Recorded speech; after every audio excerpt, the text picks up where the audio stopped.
ద్వితీయోపదేశకాండము 15వ అధ్యాయము. 7వ సంవత్సరాంతమున విడుదల ఇయ్యవలెను. ఆ గడువు రీతి ఏదనగా, తన పొరుగువానికి అప్పిచ్చిన ప్రతి అప్పులవాడు దానికి గడువు ఇయ్యవలెను. అది యెహోవాకు గడువు అనబడును. గనుక అప్పిచ్చిన వాడు తన పొరుగువానినైనను తన సహోదరునినైనను నిర్బంధింపకూడదు. అన్యుని నిర్బంధింపవచ్చును గాని నీ సహోదరుని యొద్దనున్న దానిని విడిచిపెట్టవలెను.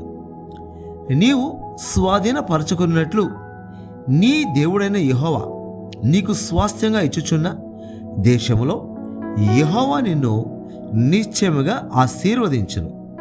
కావున నేడు నేను నీకు ఆజ్ఞాపించుచున్న ఈ ఆజ్ఞలన్నిటినీ అనుసరించి నడుచుకొనుటకు నీ దేవుడైన యెహోవా మాటను జాగ్రత్తగా వినిన ఎడల మీలో బీదలు ఉండనే ఉండరు. ఎలయనగా నీ దేవుడైన యెహోవా నీతో చెప్పి ఉన్నట్లు నిన్ను ఆశీర్వదించును.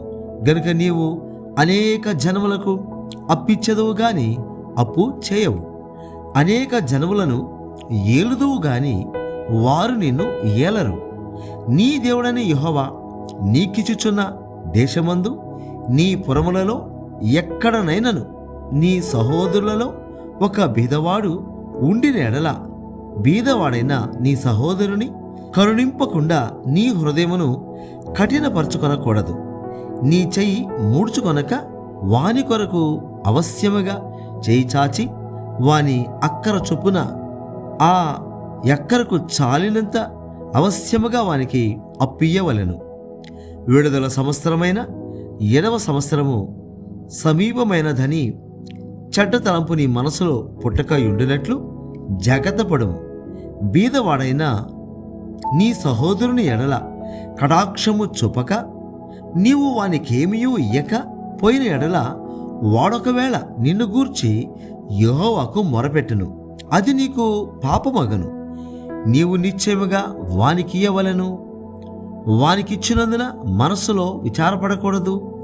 ఇందువలన నీ దేవుడైన యెహోవా నీ కార్యములన్నిటిలోనూ నీవు చేయు ప్రయత్నములన్నిటిలోనూ నిన్ను ఆశీర్వదించును. బీదలు దేశంలో ఉండక మానరు. అందుచేత నేను నీ దేశంలోనున్న నీ సహోదరులకు దీనులకును బీదలకును అవశ్యముగా నీ చెయ్యి చాపవలెనని నీకాజ్ఞాపించుచున్నాను.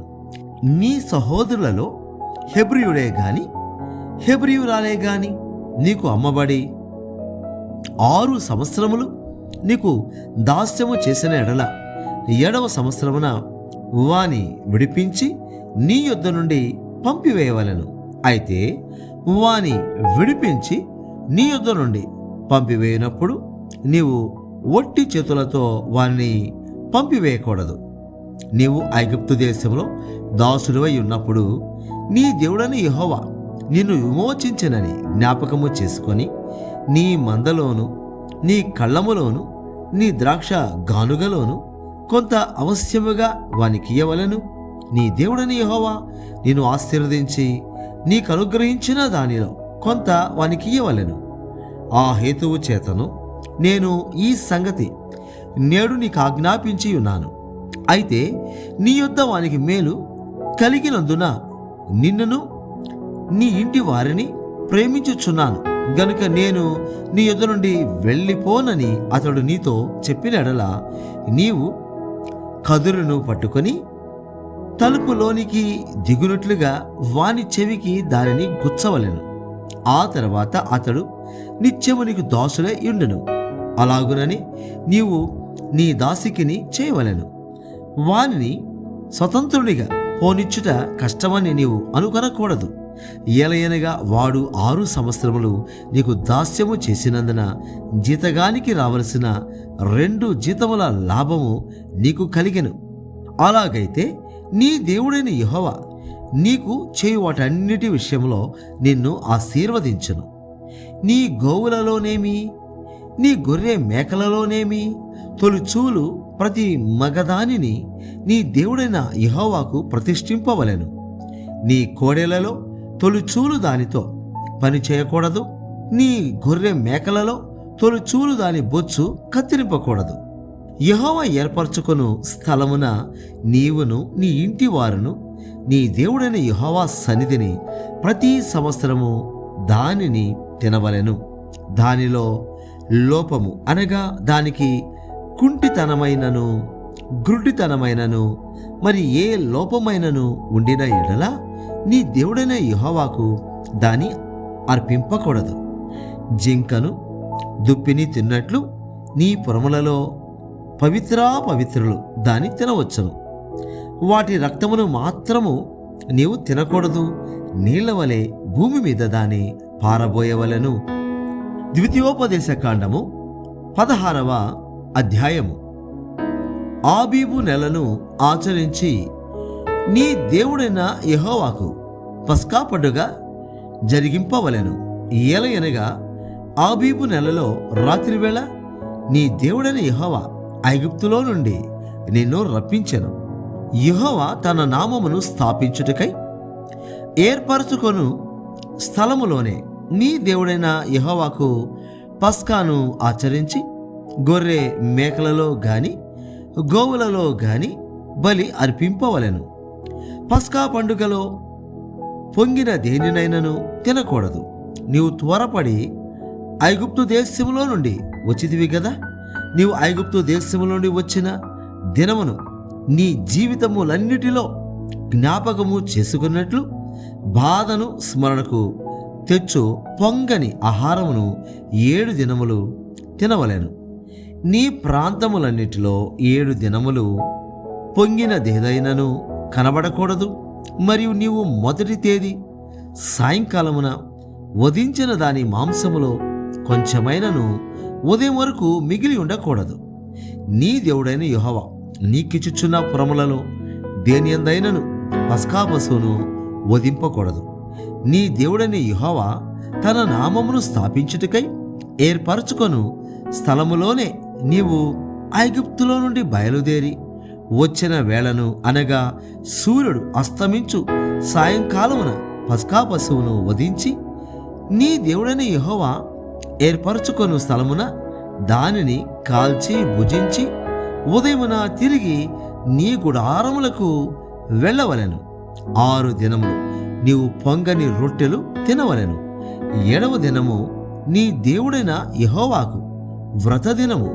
అందులో నీవు జీవనోపాధి అయిన ఏ పనియు చేయకూడదు. 7 వారములను నీవు లెక్కింపవలెను. పంట చేని పైని కొడవలి మొదట వేసినది మొదలుకొని 7 వారములను లెక్కించి నీ దేవుడైన యెహోవాకు వారముల పండుగ ఆచరించుటకై నీ చేతనైనంత స్వేచ్ఛార్పణమును సిద్ధపరచవలెను. నీ దేవుడైన యెహోవా నిన్ను ఆశీర్వదించిన కొలది దాని నీయవలెను. అప్పుడు నీవును నీ కుమారుడును నీ కుమార్తెయును నీ దాసుడును నీ దాసియును నీ గ్రామములోనున్న లేవీయులను నీ మధ్యనున్న పరదేశులను తల్లిదండ్రులు లేనివారును విధవరాండ్రును నీ దేవుడైన యెహోవా తన నామమును స్థాపించుటకై ఏర్పరచుకొను స్థలమున నీ దేవుడైన యెహోవా సన్నిధిని సంతోషింపవలెను. నీవు ఐగుప్తులో దాసుడువై ఉండిన సంగతిని జ్ఞాపకము చేసుకొని ఈ కట్టడలను ఆచరించి జరుపుకొనవలెను. నీ కళ్ళములో నుండి ధాన్యమును నీ తొట్టిలో నుండి రసమును సమకూర్చినప్పుడు పర్ణశాలల పండుగను 7 దినములు ఆచరింపవలెను.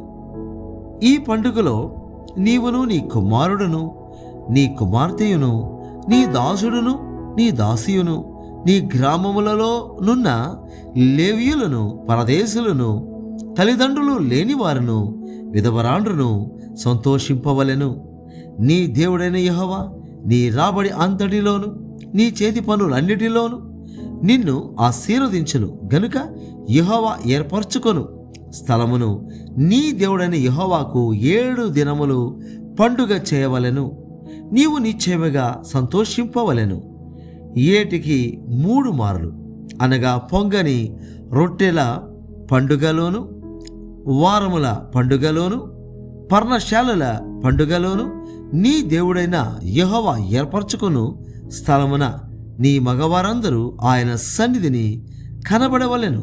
వారు ఒట్టి చేతులతో యెహోవా సన్నిధిని కనబడక నీ దేవుడైన యెహోవా నీకనుగ్రహించిన దీవెన చొప్పున ప్రతివాడు తన శక్తి కొలది ఇయ్యవలెను. నీ దేవుడైన యెహోవా నీకిచ్చుచున్న నీ గ్రామములన్నిటను నీ గోత్రములకు న్యాయాధిపతులను నాయకులను నీవు ఏర్పరచుకొనవలెను. వారు న్యాయమును బట్టి జనులకు తీర్పు తీర్చవలెను. నీవు న్యాయము తప్పి తీర్పు తీర్చకూడదు, పక్షపాతము చేయకూడదు, లంచము పుచ్చుకొనకూడదు. ఎలయనగా లంచము జ్ఞానుల కన్నులకు గురుడితనము కలుగజేయను, నీతిమంతుల మాటలకు అపార్థము పుట్టించును. నీవు జీవించి నీ దేవుడైన యెహోవా నీకిచ్చుచున్న దేశమును స్వాధీనపరచుకొనున్నట్లు కేవలము న్యాయమునే అనుసరించి నడుచుకొనవలెను. నీ దేవుడైన యెహోవాకు నీవు కట్టు బలిపీఠము సమీపమున ఏ విధమైన వృక్షమును నాటకూడదు, దేవతా స్తంభమును ఏర్పరచకూడదు. నీ దేవుడైన యెహోవా విగ్రహమును ద్వేషించేవాడు కనుక నీవు ఏ స్తంభమునైనా నిలబెట్టకూడదు. ద్వితీయోపదేశ కాండము 17వ అధ్యాయము.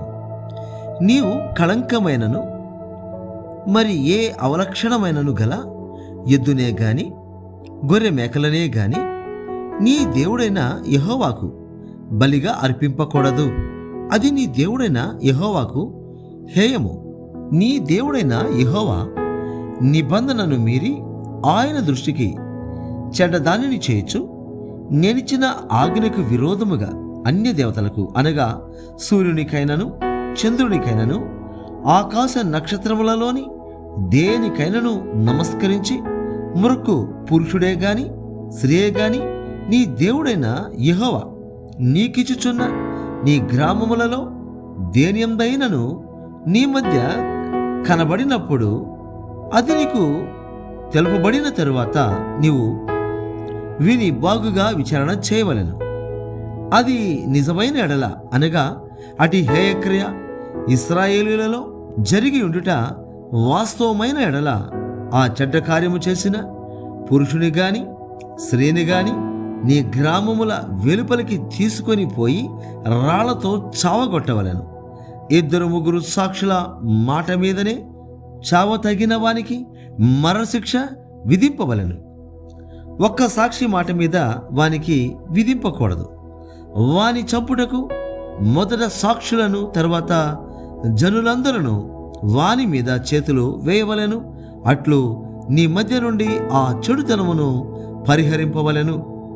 హత్యకు హత్యకు, వ్యాజ్యమునకు వ్యాజ్యమునకు, దెబ్బకు దెబ్బకు నీ గ్రామములలో వివాదములు పుట్టగా వీటి భేదము కనుగొనుటకు నీకు సాధ్యము కాని ఎడల నీవు లేచి నీ దేవుడైన యెహోవా ఏర్పరచుకొను స్థలమునకు వెళ్ళి యాజకులైన లేవీయులను ఆ దినములలో నుండు న్యాయాధిపతిని విచారింపవలెను. వారు దానికి తగిన తీర్పు నీకు తెలియజెప్పుదురు. యెహోవా ఏర్పరచుకొను స్థలమున వారు నీకు తెలుపు తీర్పు చొప్పున నీవు జరిగించి వారు నీకు తేటపరుచు అన్నిటి చొప్పున తీర్పు తీర్చుటకు జాగ్రత్త పడవలెను. వారు నీకు తేటపరుచు భావము చొప్పునను వారు నీతో చెప్పు తీర్పు చొప్పునను నీవు తీర్చవలెను. వారు నీకు తెలుపు మాట నుండి కుడికి గాని ఎడమకు గాని నీవు తిరగకూడదు. మరియు నెవడైనను మూర్ఖించి అక్కడ నీ దేవుడైన యెహోవాకు పరిచర్య చేయుటకు నిలుచు యాజకుని మాటనే గాని ఆ న్యాయాధిపతి మాటనే గాని విననొల్లని ఎడల వాడు చావవలెను. అట్లు చెడుతనమును ఇశ్రాయేలీయులలో నుండి పరిహరింపవలెను. అప్పుడు జనులందరూ విని భయపడి మూర్ఖవర్తనము విడిచిపెట్టెదరు. నీ దేవుడైన యెహోవా నీకిచ్చుచున్న దేశమున నీవు ప్రవేశించి దాన్ని స్వాధీనపరచుకొని అందులో నివసించిన చుట్టూనున్న సమస్త జనము వలె నా మీద రాజును నియమించుకొందుననుకొనిన ఎడల నీ దేవుడైన యెహోవా ఏర్పరచువానిని అవశ్యముగా నీ మీద రాజుగా నియమించుకొనవలెను. నీ సహోదరులలోనే ఒకని నీ మీద రాజుగా నియమించుకొనవలెను. నీ సహోదరుడు కాని అనుని నీ మీద నియమించుకొనకూడదు. అతడు గుర్రములను విస్తారముగా సంపాదించుకొనవలదు. తాను గుర్రములను హెచ్చుగా సంపాదించుటకు గాను జనులను ఐగుప్తునకు తిరిగి వెళ్ళనీయకూడదు. ఎలయనగా యెహోవా ఇక మీదట మీరు ఈ త్రోవను వెళ్ళకూడదని మీతో చెప్పాను. తన హృదయము తొలగిపోకుండానట్లు అతడు అనేక స్త్రీలను వివాహము చేసుకొనకూడదు. వెండి బంగారములను అతడు తన కొరకు బహుగా విస్తరింపజేసుకొనకూడదు. మరియు అతడు రాజసింహాసనమందు ఆసీనుడైన తరువాత లేవీయులైన యాజకుల స్వాధీనములోనున్న గ్రంథమును చూచి ఆ ధర్మశాస్త్రమునకు ఒక ప్రతిని తన కొరకు వ్రాసుకొనవలెను.